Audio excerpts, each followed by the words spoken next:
Good workout, everybody. I hope you had a good time, and maybe you learned that when you are working out, right, it doesn't all have to be just kind of grit and toughness and all that cool stuff. You can have some laughs and some giggles and a good time with your friends. And sweating together is typically a good thing when you're part of a community and a team that you're working out with. You'll usually enjoy your workouts a lot more, and that's what most of our, I say most, hopefully all of our athletes here kind of experience, and hopefully you felt like that was the case for you too. So find yourself a friend, work out together, and keep working on being a little bit healthier and fit. Okay. And speaking of healthier and fit, we're going to talk about that stuff today as we go over our macronutrient carbohydrates.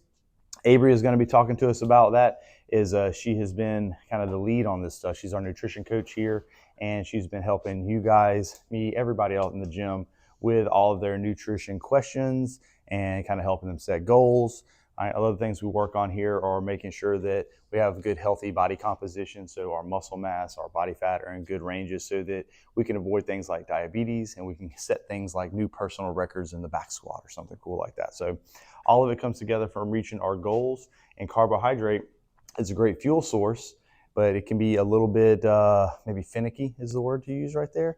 It's an easy thing to overdo, and sometimes when it's performance related, we might not be eating enough of the right types. So Abrie's going to take it away from me here. Thank goodness. All right, cool. All right, Abrie, give me a shot. All right, guys.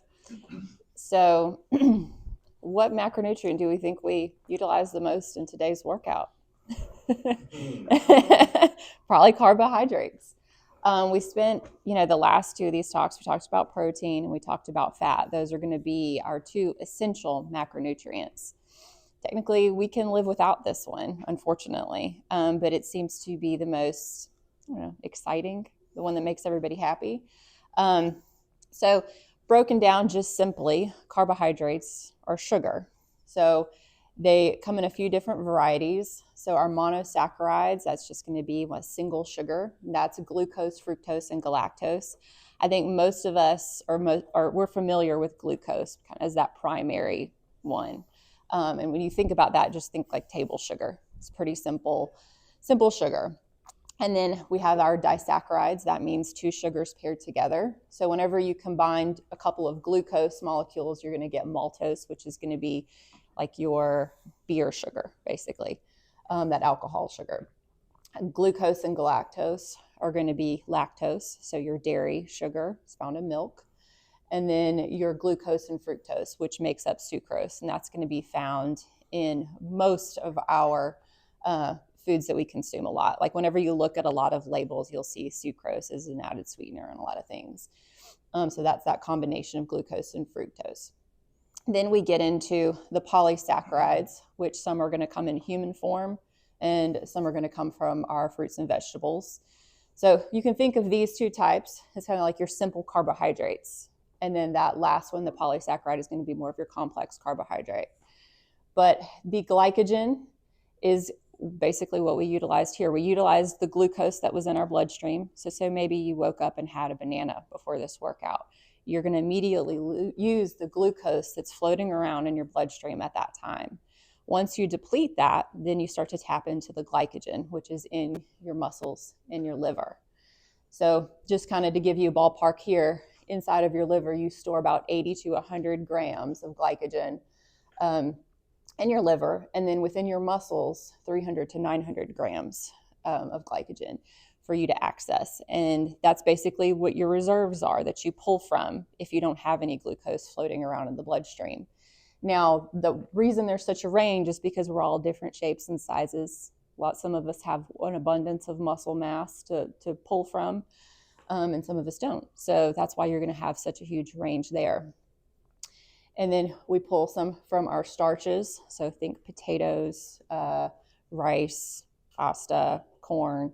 Those are going to be your starchier ones. And then our fiber, our insoluble fiber, basically, if it dissolves in water or not.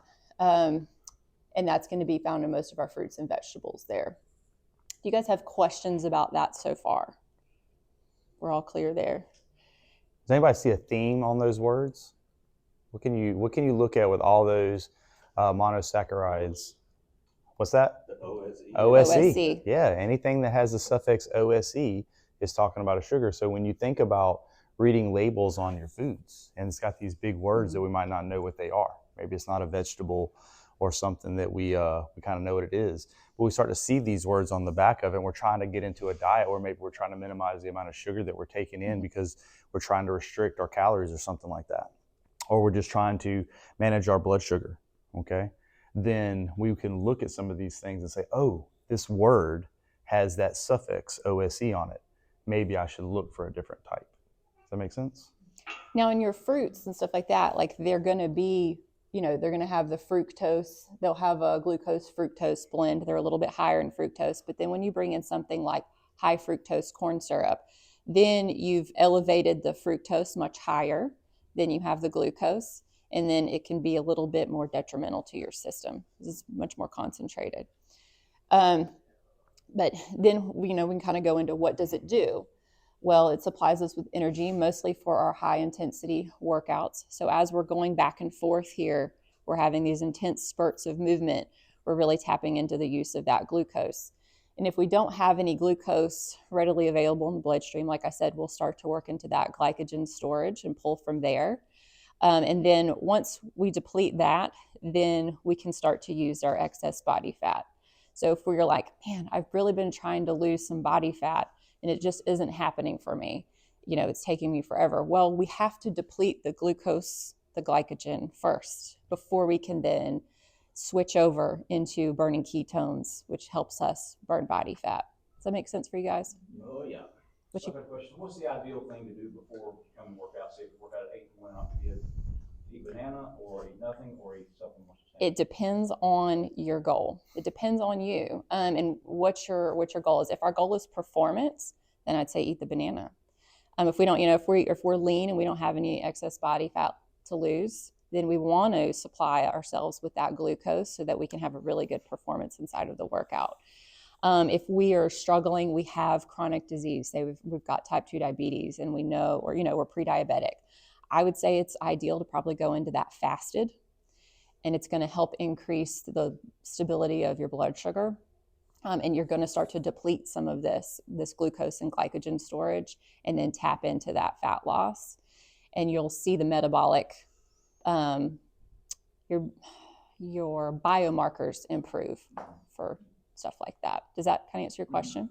So it really does depend. What do you have? Well, I was going to say, it's like when you have a word that's subjective, like what's ideal. That's why it's hard to answer that, because it's like, what's ideal? What does that ideal mean to you, right? And then so it, again, depends on if you're performance related. But to talk about carbohydrate timing a little bit, if it's like, if you're going to want to have these carbohydrates in your diet, then most likely the best time to have them is around that time when you're going to work out, either before or maybe a little bit after. It's probably okay. I think ideally it's before, because you're trying to fuel performance. And maybe you're not somebody that's like, well, I don't care. Maybe you're like, I don't care if I'm winning this workout or if I lift the most weights. That might not be on your to-do list.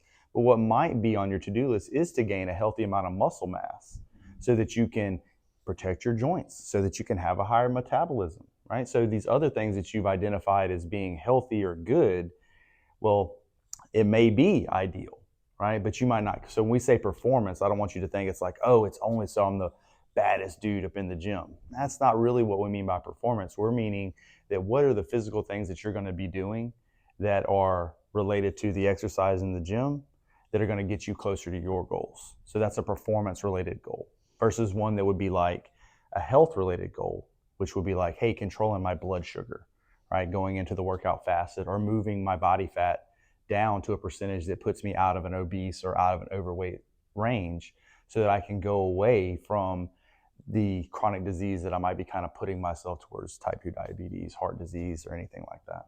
Does that help kind of the why behind it? And there's some area, like if you're not familiar with working out fasted and you're trying to cut some body fat, there is a space in there where you're going to feel pretty rough. If you've got to supplement with, you got to hydrate, you got to do your electrolytes, but because you're used to pulling on that immediate sugar to train, once you take that away, you kind of go, through a little bit of a period where you're like, I feel like terrible doing this.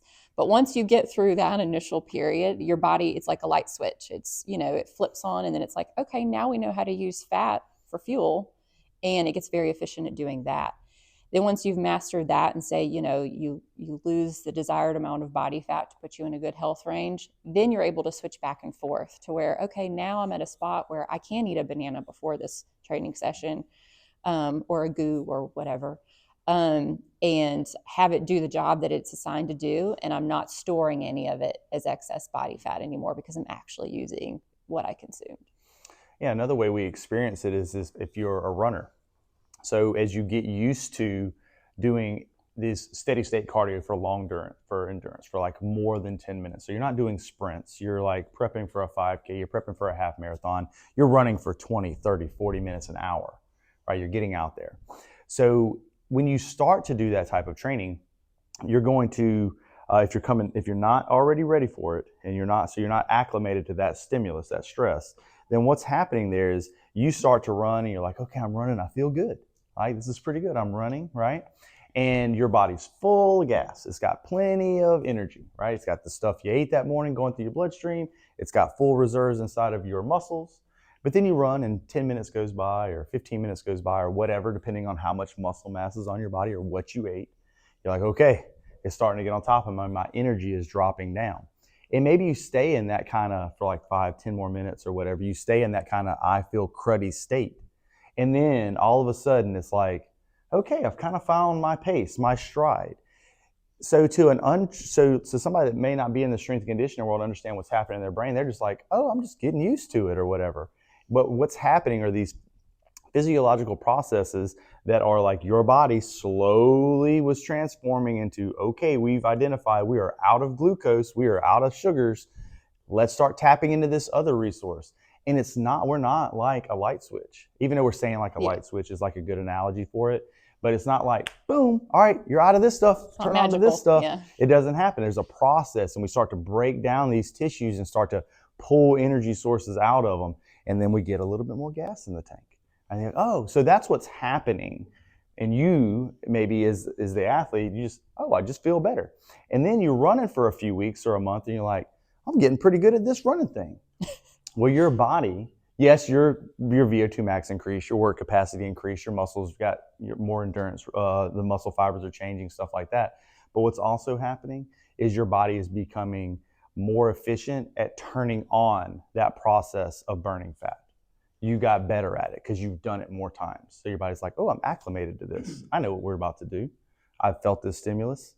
Let me go ahead and put, all the people into the right place so we can get this job done. So that's what's happening. Cool? Makes sense a little bit? That's exercise. Yes, sir. I have a quick question. Yeah. Yes. So, not on that topic, but back to the say you ate a banana or apple, and I know it varies depending on your metabolism and what you eat, but on average, typically, how long does it take for that to be readily available to use? Well, I use a banana as a example, but it's going to take a little bit longer for you to break that down than it would, say, a piece of candy. One's basically going straight to the vein, and the other has to be, go through a little bit more digestive process. Say it's a banana or sweet potato or apple. I would give it maybe 30 minutes to an hour. Before you can really, but I feel like fruit is fairly quick. I think whenever you are like maybe eating some oats or something like that, it might take a little bit longer for you to get through. The more complex the carbohydrate, the longer it takes. Yeah. So that's why you see some people pop like some Sour Patch Kids, because it's pretty immediate. Or somebody that's diabetic carries around candy because it is a quick. I would rather eat that one. I just want to know how long do I need to give it. Right. If you give it a small meal, worth it, yeah. A small meal, call it an hour and a half. Right? Yeah. So that's saying, maybe a piece of fruit, some kind of complex carbohydrate, and maybe, I don't know, it just depends on what you like. I don't tend to recommend people eating fatty foods because that typically doesn't sit well in your stomach, but maybe some protein or something like that, like rolled up ham, whatever, protein bar, who knows what you're eating, right? I'd say try to do that an hour to an hour and a half before your workout if it's complex. Yeah. If it's got some pieces to it. Yeah, if I'm starting to make it a small meal, include protein and all that, yeah, then I give it a A simple something just to boost Right. Energy. Workout. Yeah. And what you might, like in a banana, like you're going to chew through a banana, the energy that's inside that banana, in like the first 2 minutes of that workout. It's not going to, well, I think some people don't understand is that it's gone. Like you're going to use that stuff in that banana, like it's gone. It's immediate. It's not, you're not getting that 60-minute workout. You're not feeling that on a banana. Well, we also don't do 68-minute workouts, but or you mean 6 to 8 minutes? No, I meant 60, like your hour-long 60, class. yeah, If all yeah. you're going to eat today is a banana, Right. you're like, It'll be gone. Yeah. Fairly quickly. it's done. Well, sure, if that's all you eat. But then, hey, but you're likely going to then, after that, you pass through that glucose, you're then tapping into the glycogen storage. I found out over the years, if you eat like a banana or fruit or something like that, say in the morning before workout, hour before, Mm-hmm. you eat that with some sort of protein. Mm-hmm. Protein to help that banana stay with you a little bit longer. Right. It's more complete, and then it helps balance the blood sugar a little bit more as well. So like, because you don't necessarily want it to just skyrocket up, and whenever you eat just a carbohydrate, it will send it much higher. But if you add protein to it, it'll help blunt that response so that it's a little bit more even keel versus just having this huge rush. I don't eat protein, and it keeps the blood sugar up, and then Yes. Right. down too. Yeah. The protein helps out. Yeah. So it impacts your energy, and then we have your central nervous system functioning. And this is where kind of, you can get on Instagram and scroll, and I'm sure because I'm talking about this, you'll see it on your phone here this afternoon. But you'll have those people with the school of thought that you have to have carbohydrates, they're essential. But your body, whenever you're not supplying them with food, supplying your body with carbohydrates as food, your body will create those sugars on its own. It's going to use the ketones and the body fat to create the glucose that you need to keep going. So that is what your central nervous system will then rely on. Then we also have probiotic regulation. So basically that fiber that you need to keep things moving. There's definitely some schools of thought on that, whether you actually need that or not. Nick and I have also experimented with that and doing carnivore. I know some others have as well. In whether or not that's really necessary to the diet. So a little controversial topic, something you can probably dig into yourself. Some people will swear by that. Some people will say no. I just say she's just right all the time. Yeah, no, we've personally experimented with that, and I would argue that it's not necessary. That everything, all the nutrition that you would get from your green vegetables, you can definitely get from eating meat. And when we say we've experimented with it, like guys, we go pretty in depth into this. Like we get blood work. We're I thought you were going to just say it was me experimenting with it, No, not no. you. I was like, no, you were there. No. We definitely dive into this stuff because we have so many people that try different diets inside of the gym, and we have people with different goals, and they're going to have questions. They're going to hear stuff online. So it's important for us as coaches to make sure that we have some experience with this stuff. So we've tried it all. If you found one, I promise you we've done it. And when we do it, we didn't do it for a week. We do it for long stints of time so that we can know what's happening. We get blood work done with it along the way. We talk to doctors with it. So we go, hey, are we healthy? Is this, is just eating eggs and steak all day okay for me? And you will have you'll have doctors that say no, don't do carnivore or whatever. But then you look at your blood work, and the proof is in the pudding, and how you feel and how you look. I would say that's happened more than once, not just with me, but with clients that I work with. So definitely something to consider, but I didn't want to leave it out. I think it's important to note all of those things, and it's good for you to kind of have that in your head too, maybe that I should do my own research and advocate for myself. If you hear something that I say and you're like, I don't know if that's true or not, well then let's dive into it. Let's talk about it. That's kind of what these things are for.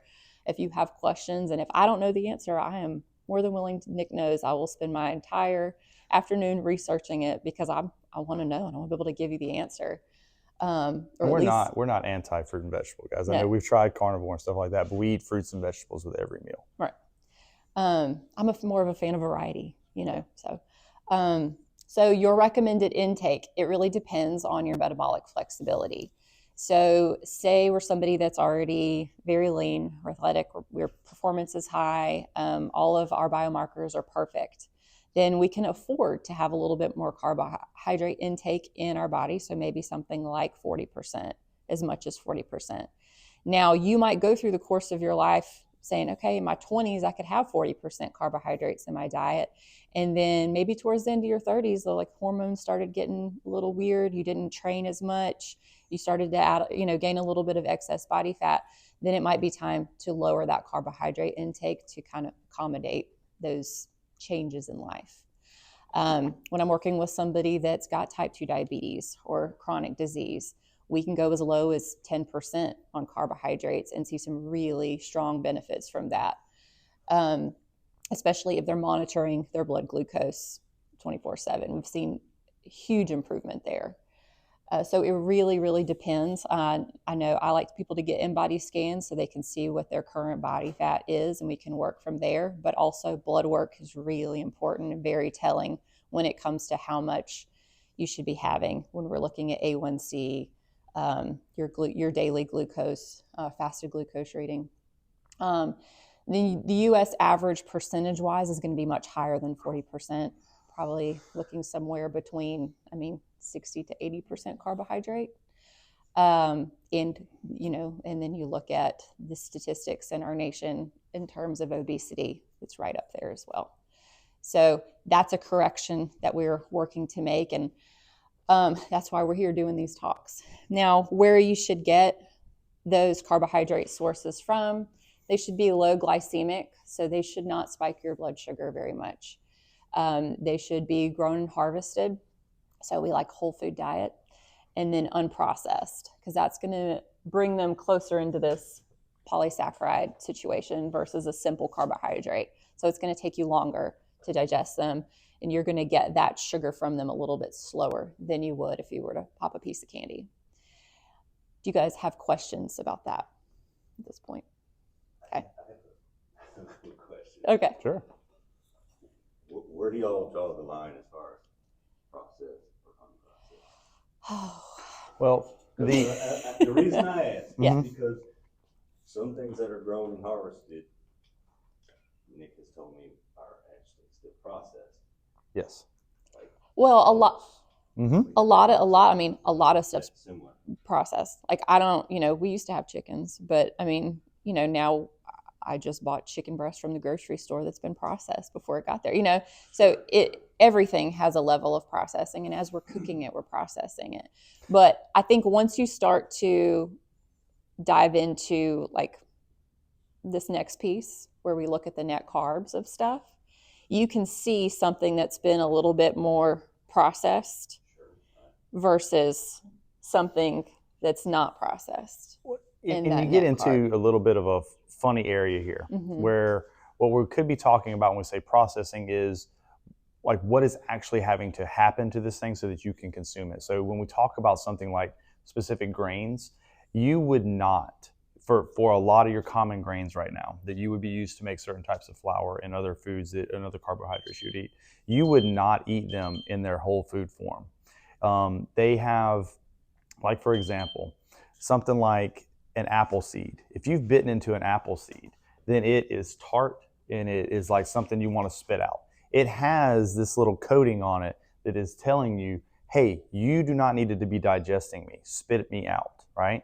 And other animals that do have stomachs that can handle that are set up to eat more grains, eat seeds, right? And that's part of their diet. They do not have the same stomach that you have, so they don't spit it back out, right? So if you were to go, and yes, you can, if you were to go pluck these grains out from a field and start popping them in, there would be only a couple of types that you would be able to do that with, right? And we don't grow them anymore, right? This isn't, 2,000 years ago going and getting this, grain and then you plucking it from the field and you could eat it right there. This is completely different types of grains that we've started to grow, and it's changed over time. So that's why we shed the husk of that grain, and that's why it has to be treated and bleached and things like that so that you can actually eat it in that form. But that's kind of when we're talking about processing that would allow you to eat certain types of foods. And then you have to start thinking like, well, dang, if they got to do all this stuff to this food, is that the food I should be picking? If they have to go through all these processes so that I can even eat it, then maybe is it for me or not? So it's a little bit different than just the glycemic index chart, but typically what you'll see is a correlation to things that are higher on the glycemic index chart do take more processing for you to be able to consume them. Does that make sense a little bit? Does that help with that? Yes. What you got? Does it also refer to the ingredient list? Yeah, like if you think about something like those Kodiak waffles or muffins, like if you look at the ingredient list, it's long, and they're like, oh, but it has 14 grams of protein per 2 waffles. Well, it's like, okay, what did we have to do to get to this waffle? What had to happen? What different kinds of sugars needed to be added to make it even taste good? And then how much of that protein is actually bioavailable to where I'm getting a benefit from it versus eating a steak, But then carbohydrates too, I don't know. I didn't look up the carbohydrate intake for that particular waffle, but, I like to look at how much protein's in there, but that ingredient list I think is the more valuable part, because it's like, okay, is there more than 4 ingredients in there? Because whenever I make it at home, I'm only using about 4 ingredients. And kind of what are the pros and cons of that? Is that really worth it? Is that the direction I want to, am I using this kind of as a crutch to hit my protein goal? Or could I just make some eggs and bacon and call it a day? But yeah, they like to, and like Starbucks just came out, they're adding protein to their drinks now, but I used to work there. I know how much sugar is loaded in every single one of those. And then if you're not doing that, you're adding an artificial sweetener, which we can have a whole nother talk about.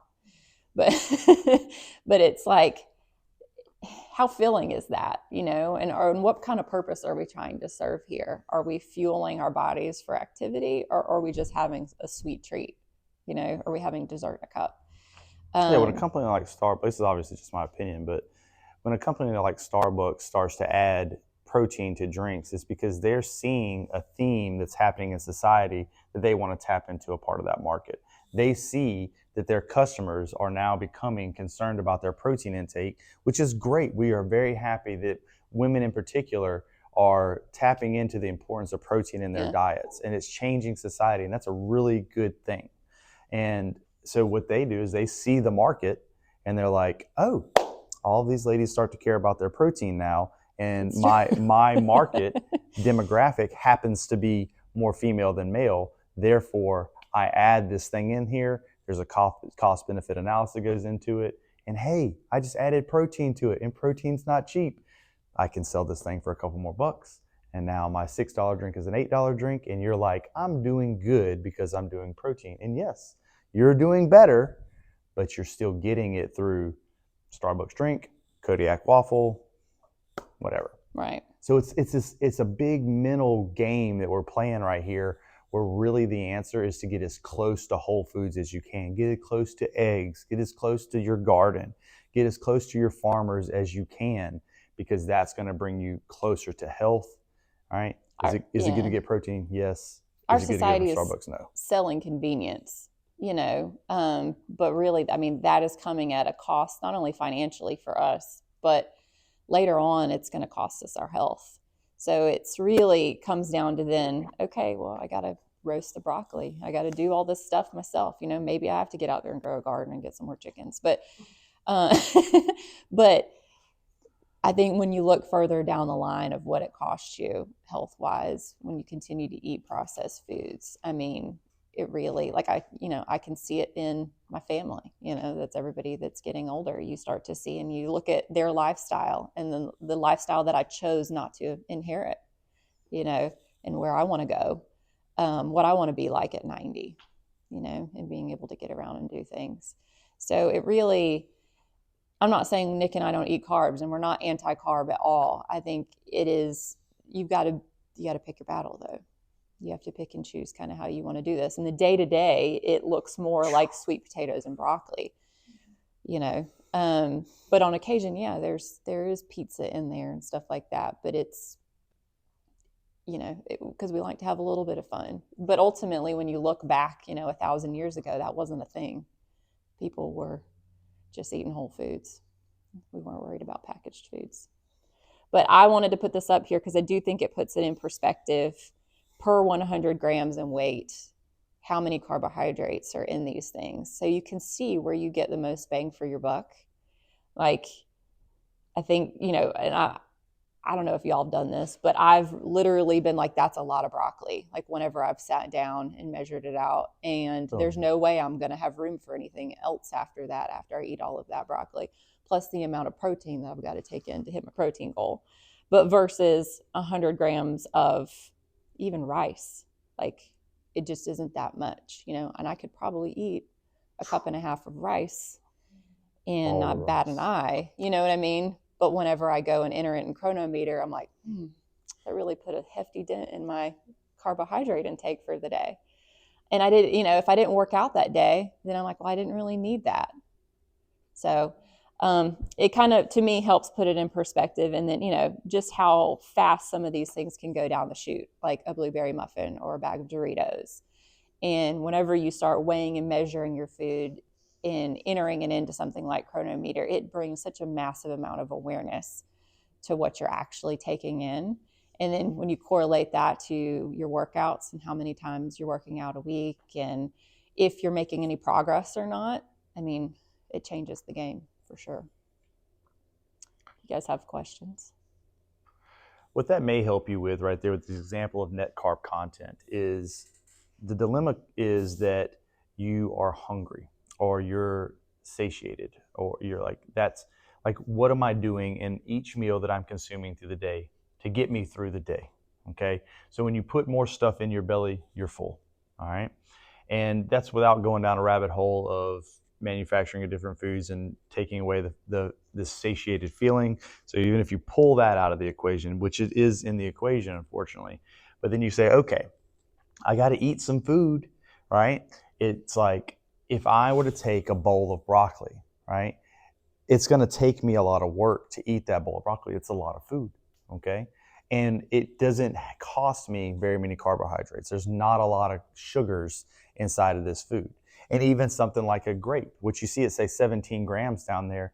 And in comparison to broccoli, sure, it's like 4x broccoli, right? But 17 grams is like nothing, okay? That is a ton of grapes. It is like this huge bowl of grapes, and they're all sweet and they're all happy and you're loving them. All right. But yes, you have to wash them and pick them off the thing or whatever. All right. And then something like cucumbers, right? So like, it's like, it's almost free. Okay. Yeah. A pickle. Costs you more to eat it than it does. Yes. It's like, it's a free food. So when you're like, I need to start putting things in here so my stomach doesn't yell at me. And then I take it out on my coworker. I need to put some things in here. Okay. These foods will help you feel full a lot faster. And then look at Cheerios or whatever, Doritos over there. You're still going to have to put a certain amount of volume of Cheerios in there to get your stomach to a point where it feels like, okay, you don't need to put anything else in here. But when you fill up the bowl of Cheerios, now you've got hundreds and hundreds of grams of carbohydrates in there versus your bowl of grapes where you've got simply dozens of grams of carbohydrates in there. That's kind of the big difference. It can help you make a decision on what foods do I got to put in there, because I'm going to eat a certain amount of food, a certain volume of food, because I want to feel full, okay? But it's going to be like, hey, when I eat this much food, the type of food matters, because now I have to process it. It came with this energy, all right? And if I don't use that energy, I'm going to store that energy as body fat. If I store a lot of that energy as body fat, I'm going to be overweight. And if I'm overweight, now I'm going down this road that leads to diabetes and heart disease. And that's the kind of connective dots that are happening, and why it's important to know and have data on the things that you're consuming so you can make better decisions. And I always like to think about when I'm eating, like consuming my protein and my fat first, and then see where I'm at. Am I still hungry after that? Do we have room for 100 grams of broccoli? Maybe not. Maybe I'm content with just the protein and the fat, because remember, those are essential and we need those to function optimally. This stuff is just nice to have at the party, So whenever you're kind of thinking about your plate reaching for those things first and just prioritizing that can help you kind of in your journey, your health journey. All right. So, guys, do you have any questions on carbohydrates in general, food strategies, anything like that? Fueling performance, that's another big part of carbohydrates. They're there when athletes are trying to be at the very tippy top of their game. They're not doing that with broccoli. No. They are doing that with more complex carbohydrates, and they probably are making a decision, like, I don't want to say giving up their health at this stage of it, but they're willing to make this sacrifice in their health and the quality of food they're eating because they have this temporary goal. They're like, I want to be the fittest man or woman in the world, right? They're not thinking about 90 years old. Right. They're not thinking about it with their training. They're not thinking about it with their food. They're thinking about numbers on performance, and they're willing to make that sacrifice. If that's not your goal, right, you're not trying to be the fastest in the gym or the strongest in the gym. You have to start thinking about your carbohydrate intake and align it with your goals. Maybe you're like, I don't want to be the fastest in the gym. I want to be the oldest in the gym, right? I want to be the healthiest in the gym. I want to have the best blood work in the gym, right? Randy is the oldest in the gym. He has made it to the top of the mountain. He is paving the way. Crushing it for us. Okay. Anything about nutrition, food-related stuff that we can help you guys with? Okay.